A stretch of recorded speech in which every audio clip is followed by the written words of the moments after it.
नारायण नारायण नारायण नारायण। श्रीमद्भागवत चतुर्थः स्कंधः अथ पंचमोऽध्यायः। पांचवा अध्याय। वीरभद्र कृत दक्ष यज्ञ विध्वंस और दक्ष वध।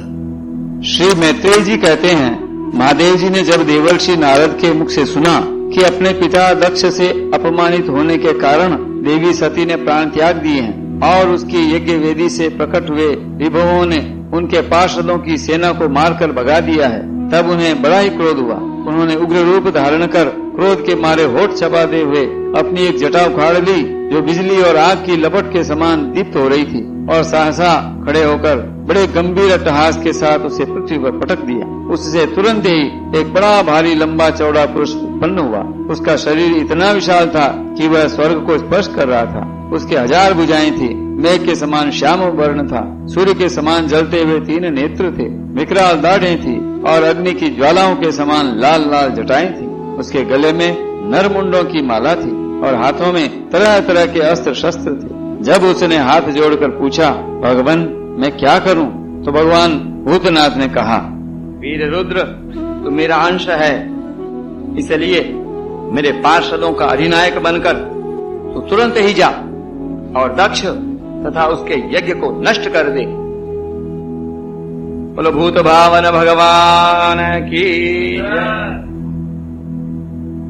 प्यारे विदुर जी, जब देवाधिदेव भगवान शंकर ने क्रोध में भरकर ऐसी आज्ञा दी, तब वीरभद्र उनकी परिक्रमा करके चलने को तैयार हो गए। उस समय उन्हें ऐसा मालूम होने लगा कि मेरे वेग का सामना करने वाला संसार में कोई नहीं है और मैं बड़े से बड़े वीर का भी वेग सहन कर सकता हूँ। वे भयंकर सिंहनाद करते हुए एक अति कराल त्रिशूल हाथ में लेकर दक्ष के यज्ञ मंडप की ओर दौड़े। उनका त्रिशूल संसार संहारक मृत्यु का भी संहार करने में समर्थ था। भगवान रुद्र के और भी बहुत से सेवक गर्जना करते हुए उनके पीछे हो लिए। उस समय वीरभद्र के पैरों के नूपुर आदि आभूषण झनन झनन बजते जाते थे। बोलो शंकर भगवान की जय। इधर यज्ञशाला में बैठे हुए ऋत्विज, यजमान, सदस्य तथा अन्य ब्राह्मण और ब्राह्मणियों ने जब उत्तर दिशा की ओर धूल उड़ती देखी, तब वे सोचने लगे, अरे यह अंधेरा सा कैसे होता आ रहा है? यह धूल कहां से छा गई? इस समय न तो आंधी ही चल रही है और न कहीं लुटेरे ही सुने जाते हैं, क्योंकि अपराधियों को कठोर दंड देने वाला राजा प्राचीन बरी अभी जीवित है। अभी गौओं के आने का समय भी नहीं हुआ है, फिर यह धूल कहां से आई?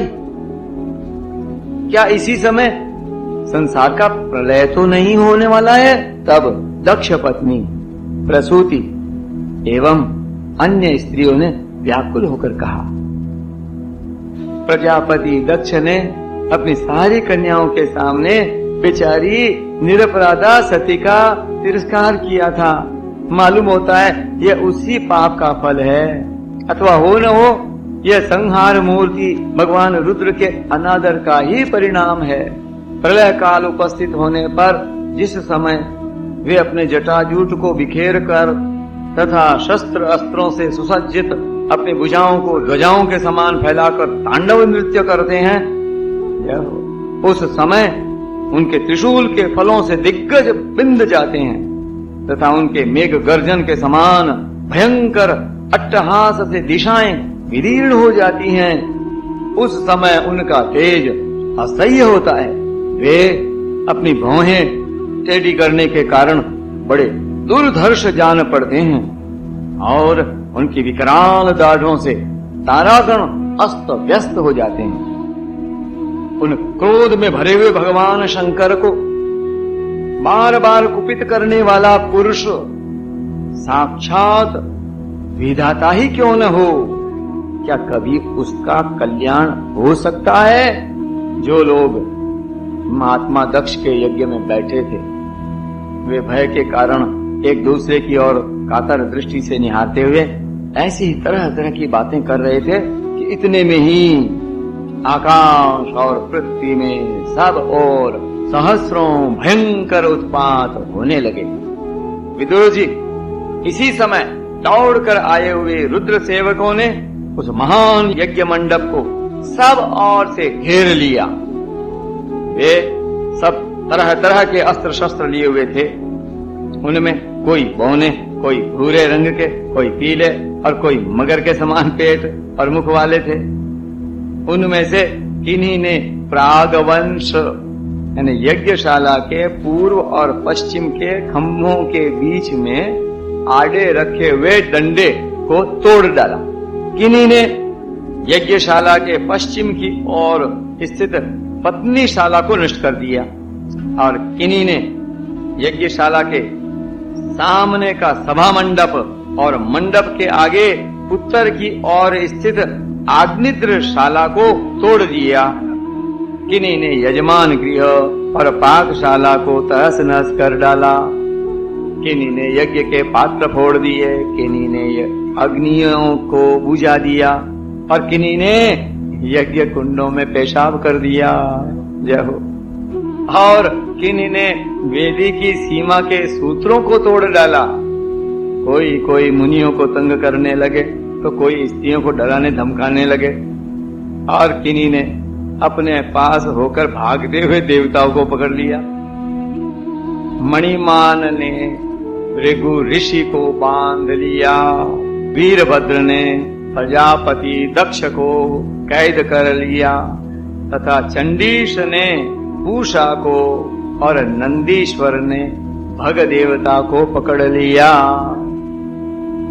भगवान शंकर के पार्षदों की यह भयंकर लीला देखकर तथा उनके कंकड़ पत्थरों की मार से बहुत तंग आकर वहां जितने ऋत्विज सदस्य और देवता लोग थे, सब के सब जहां तहां भाग गए।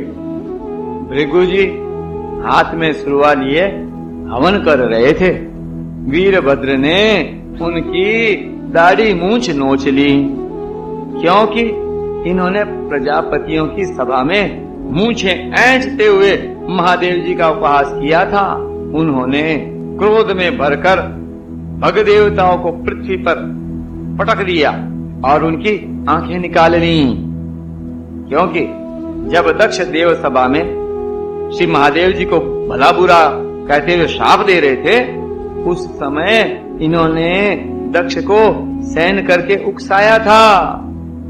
इसके पश्चात जैसे अनिरुद्ध के विवाह के समय बलराम जी ने कलिंग राज के दांत उखाड़े थे, उसी प्रकार उन्होंने पूषा के दांत तोड़ दिए, क्योंकि जब दक्ष ने महादेव जी को गालियां दी थीं, उस समय वे ये दांत दिखाकर हंसे थे। फिर वे दक्ष की छाती पर बैठकर एक तेज तलवार से उसका सिर काटने लगे, परंतु बहुत प्रयत्न करने पर भी वे उस समय उसे धड़ से अलग न कर सके। जब किसी भी प्रकार से अस्त्र शस्त्रों से दक्ष की त्वचा नहीं कटी, तब वीरभद्र को बड़ा आश्चर्य हुआ और वे बहुत देर तक विचार करते रहे। जब उन्होंने यज्ञ मंडप में यज्ञ पशुओं को जिस प्रकार मारा जाता था, उसे देखकर उसी प्रकार दक्ष रूप उस यजमान पशु का सिर धड़ से अलग कर दिया।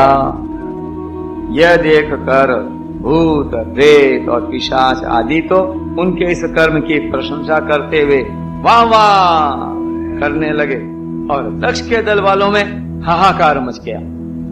तो वीरभद्र ने अत्यंत कुपित होकर दक्ष के सिर को यज्ञ की दक्षिणाग्नि में डाल दिया और उस यज्ञशाला में आग लगाकर यज्ञ को विध्वंस करके वे कैलाश पर्वत को लौट गए।